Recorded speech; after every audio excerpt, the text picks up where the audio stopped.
Bienvenue à cette session 5 où aujourd'hui Jonathan et Lida vont nous parler de la planification et de l'organisation de la vie d'un groupe de jeunes. Alors on sait qu'un groupe de jeunes c'est un peu comme les montagnes russes, hein. Parfois il y a des hauts, il y a des bas, il y a différentes saisons dans la vie d'un groupe de jeunes et c'est pas toujours facile de s'organiser, de planifier les réunions, la vie d'un groupe de jeunes. Donc est-ce que vous pourriez nous parler de comment ça se concrétise pour vous, l'organisation des réunions et de planification? Je pense que dans ce qui est organisation et planification, ce qui est important et prioritaire, c'est de connaître ces jeunes. Parce que effectivement, si on vient comme ça sans avoir notion de qui on a en face de nous, ça va être compliqué d'adapter notre message, d'adapter le type de rencontre qu'on choisit. Et c'est pour ça que moi j'engage vraiment les responsables de jeunes. Et c'est quelque chose que j'ai fait, d'avoir une liste de jeunes mis à jour. Même une liste assez large. Au bout de 5 ans maintenant, j'ai une liste, alors qu'on est un groupe de 10, 15, 20, ça a varié. Je dois avoir une cinquantaine de noms sur cette liste. Il y a des gens que j'ai vus qu'une fois, que je relance de temps en temps. Et puis après, j'ai une liste plus restreinte. Mais je pense que c'est important de savoir où on va, de savoir les jeunes dans quel contexte ils vivent, leur environnement social. Ça, pour moi, l'église, c'est merveilleux là-dedans, dans le sens où tu es dans ta classe, tu fais un bac ES, bah, tu retrouves avec des personnes qui aiment l'économie, on va dire. Tu as un bac scientifique, ils aiment les maths, et vous avez un sujet qui vous rassemble. L'église, c'est plein de personnes de milieux sociaux différents, plein de personnes d'origines différentes, avec, on pourrait penser qu'il y a une disparité incroyable. Ce qui nous réunit, bien sûr, c'est Christ, mais il faut être conscient que ça, en face de nous, on a des jeunes qui ont des origines différentes, qui ont des... Voilà. Et il faut prendre ça en compte. C'est pour ça que cette liste, elle est importante. De savoir que tel jeune, voilà, je sais où il en est, même je sais quel âge il est, je peux lui souhaiter son anniversaire. C'est aussi prendre soin de lui et puis lui montrer qu'il a de l'importance. Au-delà de se dire il faut faire ça, mais j'espère que c'est vraiment réel. Ils ont de l'importance pour nous en tant que responsables de jeunes. Et cette liste, elle peut aussi être une liste de prières. Moi, je trouve ça bien de se dire que voilà, j'ai une liste, au-delà d'avoir la liste avec les noms, les prénoms et les numéros de téléphone, dire je m'engage à prier pour eux. Je suis responsable de jeunes et je suis responsable aussi de prier pour eux, de combattre avec eux, même si je ne connais pas tous leurs combats, parce qu'il y a des choses que les jeunes ne disent pas, mais justement, moi, je suis là pour prier, pour intercéder. Et pour moi, c'est hyper important. Et peut-être que le deuxième point aussi, ça serait de l'importance de s'adapter au contexte. Aujourd'hui, on est responsable de jeunes et puis je suis passé par là, on regarde les vidéos peut-être d'impact à Nouvelle Vie ou à Mulhouse ou des grandes églises comme ça qui ont une croissance explosive et c'est super. Mais du coup, ils s'adaptent eux à leur contexte. Et l'erreur qu'on pourrait faire en tant que responsable de jeunes, c'est de dire bah, ça fonctionne, reproduire. C'est le vendredi à 20h, et puis ils ont leur soirée barbecue après, et puis ils ont tel truc, et ils font du social dans la ville. Et ben je veux faire ça, et je pense que c'est pas la bonne solution. D'adapter quelque chose qui fonctionne ailleurs et de vouloir l'imposer à ton groupe de jeunes, ton groupe de 5, 10, 15 jeunes, peu importe, 20, 30. Mais il faut que tu aies une vision fraîche et une façon de les voir rafraîchis et cohérente avec ce qu'ils vivent. Et à ce moment-là, je pense que ça fait la différence. Donc il y a les bonnes questions à se poser. Peut-être que tu es dans une ville qui n'est pas étudiante, par exemple, où en semaine ils sont partis, ils reviennent que le week-end pour les parents. Peut-être que le samedi soir ça va pas être l'idéal, ils sont plus en famille. Alors le réfléchir au samedi après-midi. Enfin voilà, il y a des questions à se poser comme ça. Ou alors les étudiants ils repartent, ou si c'est une ville étudiante, à ce moment-là on peut peut-être le faire le vendredi soir, ça libère le week-end. Il y a plein de choses, en tout cas il faut se poser les bonnes questions. Et on le dit dans les différentes sessions, mais de ne pas reproduire obligatoirement, parce que les anciens ils faisaient tel créneau, tel jour, telle heure, et c'est comme ça. Voilà, il faut adapter les choses au groupe que tu as en face de toi. Non, c'est vrai que c'est important ce que tu mentionnes, et on a aussi parlé de la place de l'église locale, de l'importance d'honorer, d'être soumis à nos leaders. Et justement, dans cet esprit-là, comment est-ce que le groupe de jeunes, dans le respect de ce que l'église est en train de vivre, peut aussi s'adapter au niveau de la fréquence de ses rencontres, au niveau de l'organisation d'événements? Est-ce que peut-être Lida, tu pourrais nous en parler par rapport à ça? Je pense que c'est important en tant que responsable de jeunes d'un groupe qui fait partie de l'église, de connaître déjà ce qui se fait dans notre église. parce qu'on doit s'adapter en fait à notre église, au rythme de notre église, au programme de notre église. On doit être au courant de ce qui se passe, quoi. Pas être complètement déconnecté. Parce qu'on n'est pas appelé à être en conflit d'événements, mais plutôt on est là pour se compléter aussi, quoi. Et trouver notre place, je veux dire, même dans le planning, des choses simples. Et un truc, vraiment un exemple concret pour nous, c'est que dans notre église, on a un ministère qui s'appelle Imagine School, qui est du soutien scolaire, qui se fait l'après-midi de 14h à 17h. Et du coup, nous, nos soirées, on les a mises à 18h30. Ce qui fait que les jeunes, par exemple, ils viennent Imagine School, donc c'est des jeunes, il y en a de l'église, il y en a qui viennent pas du tout de l'église, qui sont des voisins, d'amis de personnes qui ont entendu parler, je sais même pas comment, et tant mieux. Et du coup, ils finissent, ils font le break, ils prennent un petit goûter, et en fait, les jeunes restent après.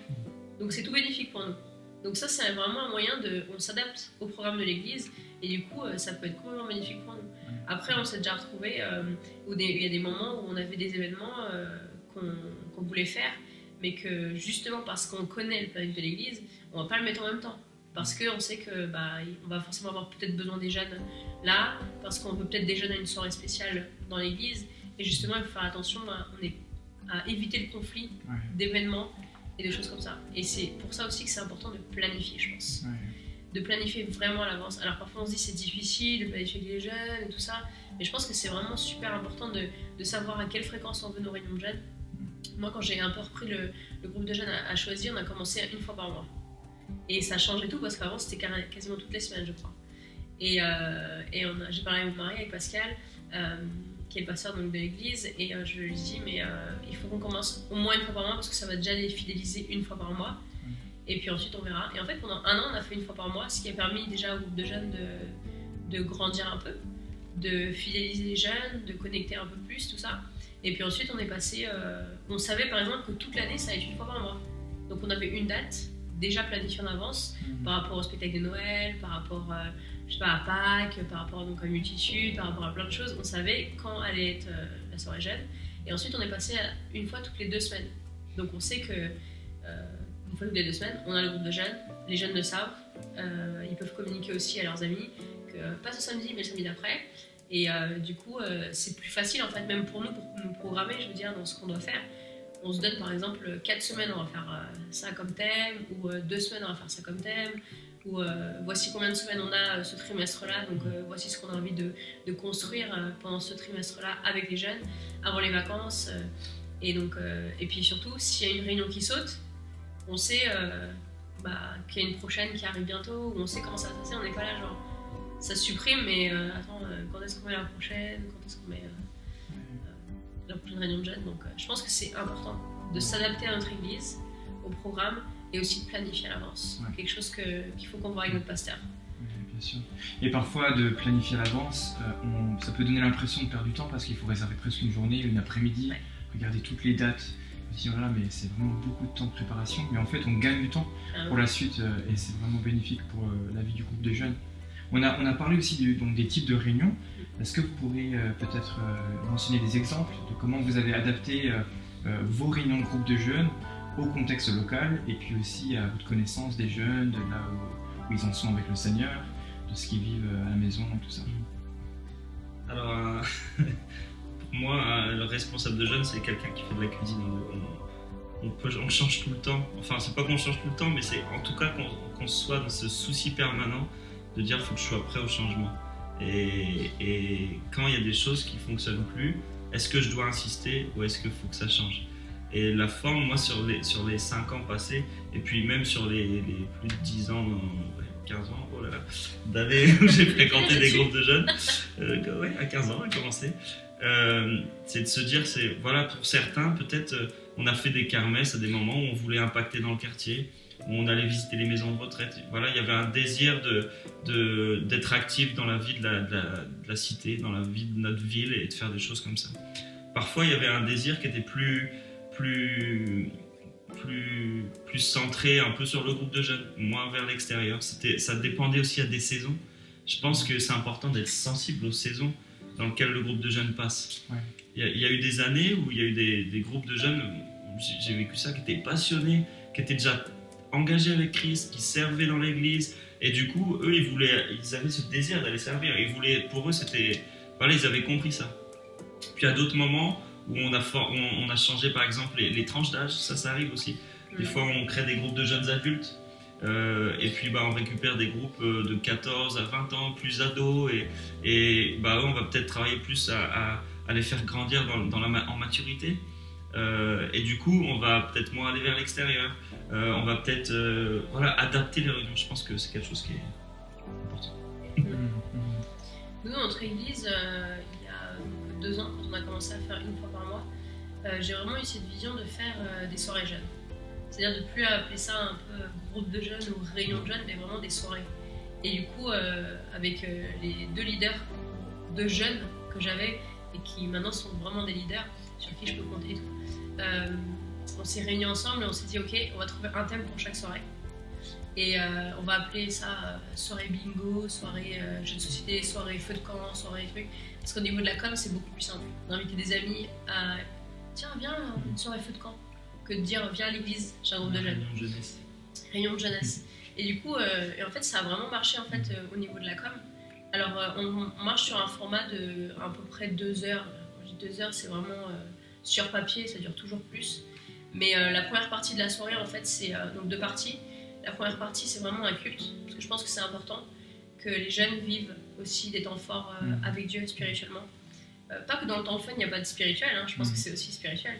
Mais je veux dire, c'est important qu'ils connaissent la louange, ce que c'est qu'adorer Dieu, ce que c'est que d'apporter notre louange à Dieu. Et on a un message aussi, qui parfois donc, est un message que j'apporte de quelques minutes, ou qui parfois est des questions-réponses, ou un débat, ou des choses comme ça. Et du coup, donc ça c'est la première partie de la soirée, c'est vraiment comme un culte.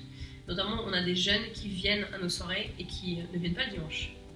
Parce qu'ils n'ont pas du tout l'habitude ou un background chrétien dans leur famille. Donc, je veux dire, ils ne sont pas encore dans le processus de je vais venir le dimanche. Mais du coup, ça leur permet aussi d'expérimenter ce qu'est un culte. Et je pense que c'est important. Et ensuite, on a un petit break avec bien sûr des choses à manger. Hein, c'est obligatoire. Et ensuite, en deuxième partie, on a donc le thème qu'on a développé. Donc, si c'est un feu de camp, on va tous dehors.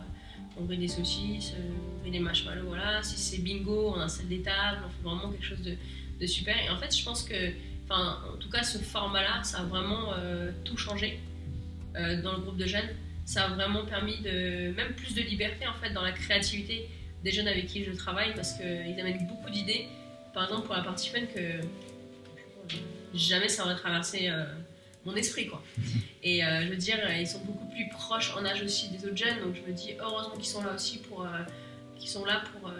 apporter leurs idées, pour être créatifs. Et puis en fait, on voit aussi comment eux ils peuvent se développer par rapport à ce programme-là. Après, il y a plein de formats. Je pense que comme il disait, il faut être ouvert à ce que Dieu veut nous dire aussi, au type de personnes qu'on a. Moi, j'ai vraiment vu qu'il y avait beaucoup de personnes qui parlaient « Oh, viens, on va à une soirée. Oh, viens, on va à une soirée. » Je me suis dit « Mais oui, on va faire une soirée. » On fasse des soirées, en fait. Les jeunes, ils communiquent beaucoup en soirée. Alors, je me dis « Mais pourquoi on ne ferait pas une soirée à l'église, en fait ?» Voilà. Donc, je pense qu'il faut juste être à l'écoute de nos jeunes et aussi à leurs attentes. Qu'est-ce qu'ils s'attendent? Est-ce qu'il y en a beaucoup qui sont plus très spi? Et franchement, c'est génial, je veux dire. Il y en a qui ont besoin du fun. Il y en a qui ont besoin de s'éclater. Et on ne peut pas non plus dissocier l'un de l'autre. Je pense que c'est important. Qu'il faut qu'on ait un temps où vraiment d'enseignement, où ils apprennent aussi des choses, où on peut les encourager aussi. Et un temps où ils peuvent s'éclater, et ils peuvent ramener des amis, tout ça. Je pense que c'est important. Tout à fait, je pense que Jonathan a utilisé une bonne image, celle de la cuisine. Il y a des ingrédients qui sont essentiels et puis parfois il faut rajouter un peu des épices et savoir lesquels il faut utiliser et lesquels il faut laisser de côté. Je crois que c'est important d'être toujours innovateur et de ne pas hésiter à se remettre en question. Je sais par exemple pour nous à Marseille, ce qui marche très bien, c'est d'aller au parc, de faire du sport dans un parc. Après on s'arrête, on prend le temps de boire un coup et on partage sur nos vies, sur ce qu'on vit. On peut le faire aussi de manière informelle. Mais c'est vrai que c'est important de pouvoir se remettre en question régulièrement et de sortir des habitudes. Moi je pense à quelque chose, c'est que souvent Moi, j'imagine à l'église, on invite un collègue pour lequel on a parlé depuis longtemps, et puis on dit tiens, c'est le moment, on l'invite à l'église, et puis là, la prêche qui arrive, c'est un message sur les offrandes ou les dîmes, et là on se dit non, c'est pas possible. et justement, je trouve que c'est ça qui est important quand on s'adapte, c'est de se dire bah, avec les jeunes, là on va travailler une réunion, vous ne serez pas surpris parce que vous allez la travailler. Vous allez la mettre en place, il va y avoir une équipe déco, il va y avoir une équipe accueil, il va y avoir une équipe jeu, une équipe spi, une équipe voilà. On travaille le projet ensemble et du coup ça libère le fait, bah oui, on invite nos amis parce qu'on voilà, il n'y a pas de surprise, le responsable il va pas craquer et puis ça, et du coup encore une fois ça les sécurise, ça les encourage et ça c'est important. Et il y a autre chose aussi que je pensais par rapport à un témoignage personnel, c'est de se dire que il y a des fois on est allé dans la rue, on faisait de l'évangélisation, etc. Mais le groupe de jeunes n'était pas prêt à recevoir. Et ça c'est important de faire attention parce que les nouveaux, moi je crois qu'ils peuvent venir. Et moi j'ai en mémoire des soirées, on était une trentaine pour un groupe de jeunes d'une quinzaine, donc on doublait, il y avait plein de nouveaux. Et c'était super, sauf que derrière il faut que les jeunes, ils soient, si c'est des bébés spirituels, s'ils ne sont pas dans la maturité, derrière ils ne vont pas savoir les accueillir, ils vont pas... Et le responsable de jeunes, à lui seul, il fera pas la différence. Ça aura un impact, je crois, sur peut-être quelques nouveaux. Mais c'est important d'avoir conscience de ça aussi. Encore une fois, de s'adapter à la saison, au groupe. Merci Duo, merci Lida. On va se retrouver pour la prochaine session, la session numéro 6. Et je vous invite à répondre aux questions de cette session et donc d'y répondre en ligne et de vous mettre en relation avec votre mentor. Et on se dit à très bientôt. Merci.